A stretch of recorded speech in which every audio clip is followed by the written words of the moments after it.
Some unsavoury barracking of the black players from certain sections of the crowd, which says nothing for their sportsmanship at all. On for Regis. When I was on the pitch, I heard everything. You heard every chant, and every racial chant you definitely heard. At a time when black players needed guidance, needed support, needed a voice, Herman introduced this organisation, Kick It Out. I started Kick It Out in 1993 when football was just not interested in how bad the problem was with racism. It was terrible being a black footballer, it was terrible being a black fan, and something had to be done, and we took on the challenge. Herman stood above and he provided that voice to many that didn't have a voice in the power rooms, in the boardrooms, in the higher echelons of the game. And he has consistently done that for the past 25, 26 years in football.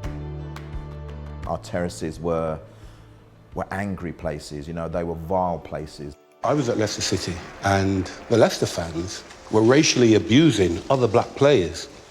I cannot for the life of me see how they can racially abuse other players and it not affect me. The manager had a dig at me. Bob, they're just very small-minded people. Ignore them. I said, you ignore them. How do you deal with all that racism? I mean, not just talking one or two people.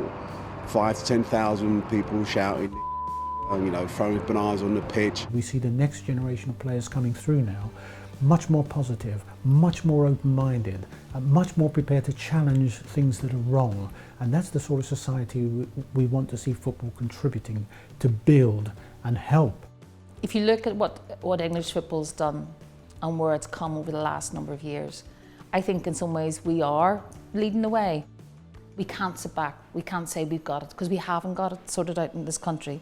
What football has to do is to see it as a collective problem. It is a collective problem. Everyone should share in that because it's the reputation of the game. It's been a difficult road because football didn't desperately want to change, and Herman made them, and he forced them through either collaboration or by campaigning. And I think without Herman, we would be much further down this agenda.